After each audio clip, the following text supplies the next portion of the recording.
What's up, guys? Welcome to Ask Me Anything, another episode. So we're going to get straight into our first call. I just want to say another thing as well. Those of you who haven't already, hit that follow button on Instagram if you're on there, because I do a lot of behind-the-scenes work on there now as well. Oh, if you guys want to see what happens behind the scenes of a yogi who drives a Lamborghini. By the way, I want to share. Do you guys want to know why I actually got the Lamborghini? The actual real reason is for Facebook ads, because we just started doing like internet marketing and stuff like that, and I seen other people. It's to grab people's attention. Personally, I don't drive it that much. I'm not really. I don't know. I'm not that much into cars, to be honest. But that's a secret between me and you. Yes, you, the thousands of people watching this right now. Anyway, we're going to call this first person. The name is Ishmael. Ishmael? Okay, we'll see. Not the best at pronunciation. However, we will get there. I'm starting to speak to more people around the world now. So here we go.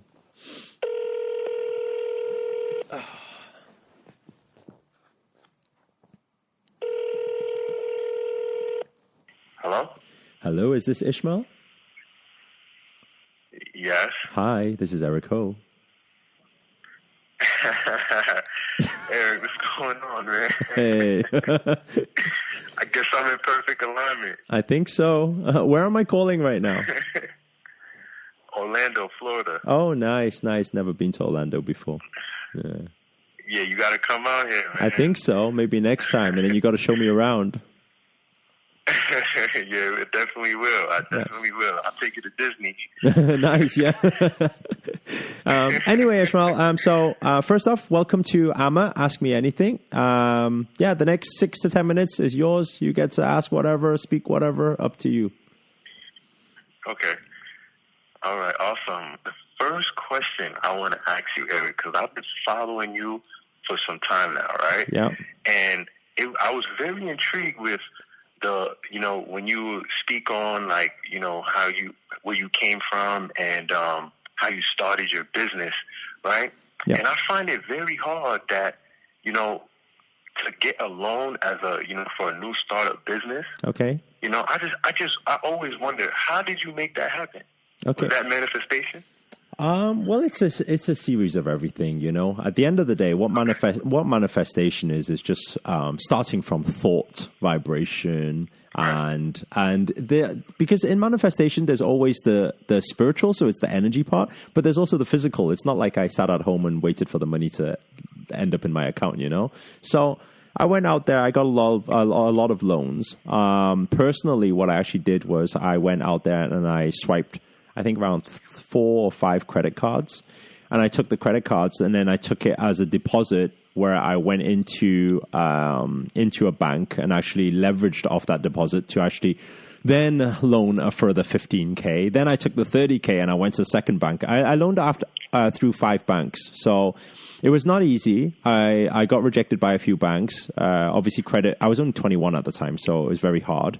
However, I managed to make it happen, But I always say that the crucial thing is understanding a few things. Number one is that risk to reward is being okay to get into risk.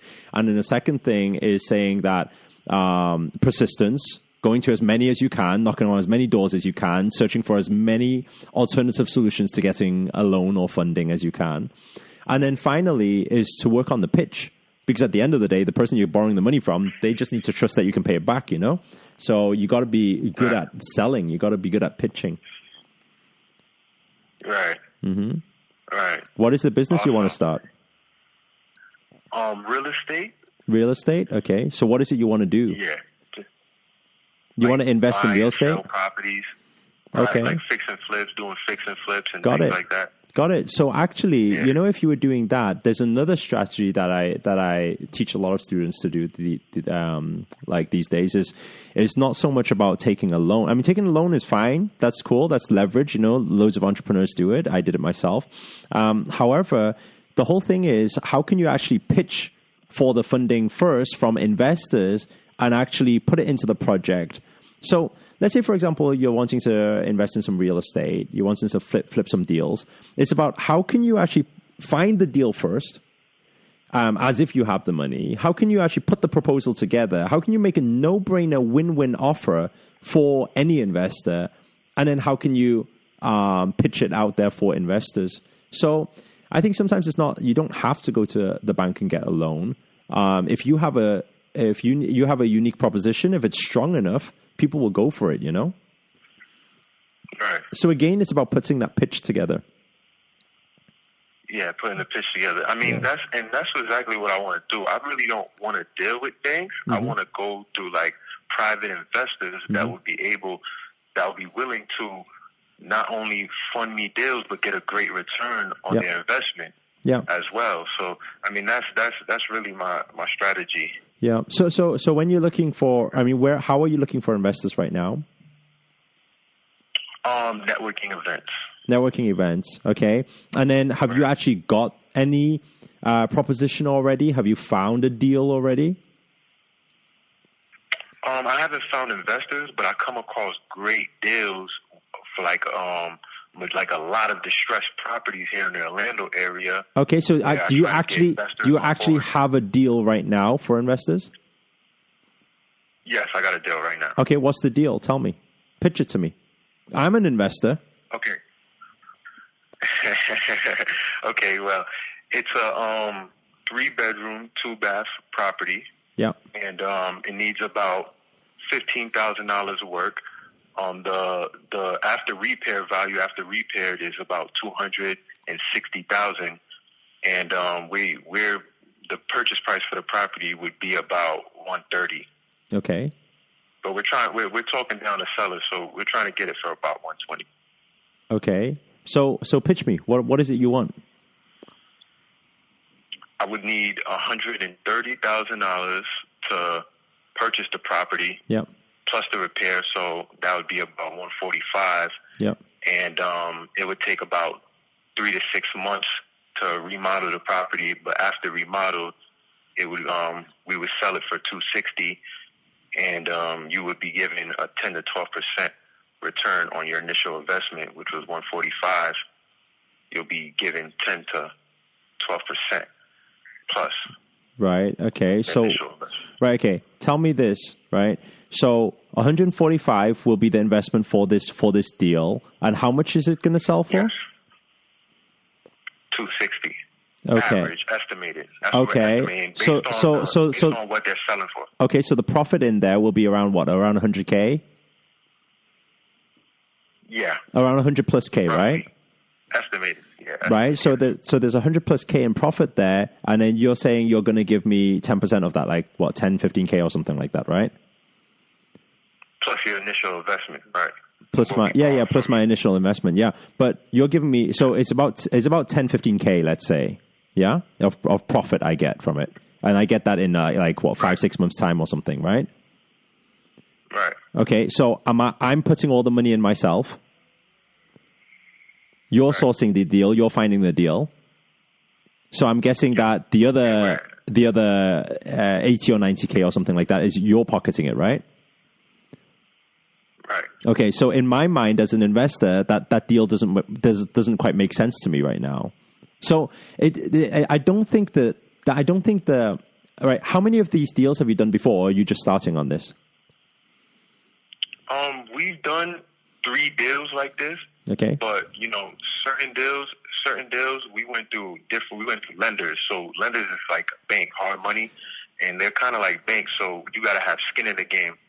Yeah. So that's very different when you're lending from a bank. Obviously, they're making a percentage from this. How I'm looking at from the investor point of view is like this, right? So if a deal hasn't been done like this with investors before, I'm not sure, because trust is the issue when you're just starting out, right?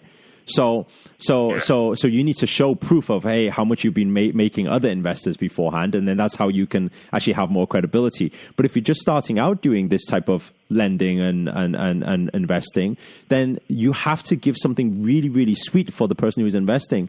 So for me, what I'm thinking instantly as an investor, from an investor point of view, is number one, so I put down all my risk, like literally it's all my risk. Like from your side, it's a risk of a bit of time that you're going to put the deal together, right? But then if anything goes wrong, it's kind of like, I don't know, I lose my money or whatever, right? But then if I put all the risk, from your side, if you're not looking at putting any capital down, then I should be looking at, hey, at least 50% of the profit should go to me, or 50%, or you could even do it another way where you give me 75% of it. It needs to be, whenever you make a pitch, you need to understand this. I mean, from like right now, if I was to make a pitch to somebody, I would say that because of my track history, I could take more of a share because I've got proof of it, right? But then if I was just starting out as somebody just getting into something, I think I have to make it so no-brainer where the other person will be looking at it and thinking, what the hell? It's like, this is crazy. You're telling me that if I give you 150K now, you're telling me that in 6 months, 7 months time, I will get around 200K back. Like that to me sounds more like a no-brainer offer. Because at the end of the day, you need to understand from your perspective, the number one, what you're wanting to do is to build up this credibility, build up more in your portfolio so that investors have been investing with you for a long time. And then you can use that as proof for other investors. Then in future, people will want that 20% return or 15% return. But right now, I think most important is you need to create such a no-brainer, like it needs to be stupid, the deal, So people look at it and they're like, wow, this is crazy. Of course I'm going to go for it, Because we're also because right now how I look at it is risk to reward is very different. Risk to me sounds like 150K, and then reward sounds like 10, 15K. So it's not quite working out, Right. And we also do pitch to investors that if they don't want to do it like that, then they can be an equity. We can share the equity in the property. Yeah. So that's a benefit also. Then you're splitting the equity, so it's 50-50. But we're also giving you a first position on the loan, on the mortgage. Yeah, I got that. I mean, possible. I mean, in equity, that would be actually looking for investors who are looking to actually play the property game, who would want equity in there, right? Who want to play the real estate game. But some people who I don't know. I just feel like the first offer kind of appeals to pretty much anybody with money. And also another thing I would look at as well, instead of just saying, hey, I'm looking for one person with 150K, you can even take that. And how can I take the 150K? How can I divide by 3? Look for 3 investors at 50K. They're still getting the percentage of return. It's the same. And it sounds very appealing. You can more easily find the 3 people with 50K. Or you could even find, I don't know, let's say like 10 people at 20K or whatever it is, So you can actually divide that pot up so that when you're faced with people, you know how many people you're looking for this pot. I think that will, if you have more variations, more ways to pitch this, and then if you actually create more of a win situation for investors, I think that whatever networking events you're going to, and then you do that pitch, it's going to be way stronger, Yeah. You right now, what you're wanting to do, I think, for your projects, for your company is how can you start building that portfolio? How can you start building the trust with your investors? Because trust me, if today you can get 20K out of people or 50K out of people, and then when you start getting the 20 to 50K out of people and you start making them profit, trust me one thing, in 6 months' time, they're reinvesting with you again, Right, exactly. Yeah, so it needs to start from that basis. I mean, personally, if I was you, I wouldn't actually look at I wouldn't look so much at banks right now. It's about how to create this pitch, get it out there, work with the investors, and then start building that trust. And then right now, look at it in short term, make a little bit less on your deals, let them make a little bit more, but then long term, you'll win in the long term game, Right. Exactly. Does that help? Yeah, it definitely does. Yeah. It definitely does. Thank you, Eric. Mm-hmm. Give us some thought. Let me know how it goes. Maybe drop a message to me once if you have any questions or anything like that. And if I have time, I can give you some more tips and stuff on it. Yeah, Eric, and one more thing. Okay. Give me some tips on getting into the meditative state, because I've been meditating for about 4 months now. Got it. And I still find trouble getting into the meditative state, like often and consistently. The secret behind it is not to try and close your eyes and think about nothing. The secret behind it is how can you calm the mind. Because the thing that's stopping the meditative state is thinking. That's the only thing that will stop it, because you close your eyes and then you're thinking about a million and one things, and you're telling yourself, stop thinking, right? So that's the hardest part of it. So in stopping thinking, we can't sit there, go into meditation and try to stop thinking. Instead of that, work purely on breathing. Breath work is key. So breathing. Have you checked out the flutter breath yet? I've seen all your breathing techniques. So go try that one, because that one works. You just need to keep practicing it. So it's like 4 times per second flutter breath. That really, really helps blank out that mind. You know, you go for like 2 minutes, 3 minutes, 4 minutes or something like that. You feel like you can't breathe anymore, but you just keep doing it. And it just naturally, it will silence the mind. Yeah, I literally even tried the eyes thing. Like, I remember you said in the video, you said, yeah, if you're crazy enough to try this, I said, yeah, I'm crazy enough. I'm trying the eyes. Thank you, Eric. Awesome, man. All right. Have a beautiful day. Drop me a message if you like, and then let me know how it goes. All right. Thank you. Okay. Thanks a lot, brother. Namaste. Namaste. All right. Bye. Thank you. Bye. Oh, that was nice. It wasn't so much about manifestation, although we got there in the end. We had something about investing, pitching. I think if any of you have thought about going into business before, or investing in any projects or anything like that, your biggest skill as an entrepreneur is your skill to pitch to investors. So make sure to, if you're thinking of going into there, learn the skill. And those of you who actually want to learn the skill a little bit better, we actually have something on Facebook. It's called the Creator Circle. So if you, on Facebook, you search Eric Ho Creators Circle, you'll be able to find a private group, request there, and I'll let you guys in. And we do a lot of different teachings on different topics over there as well.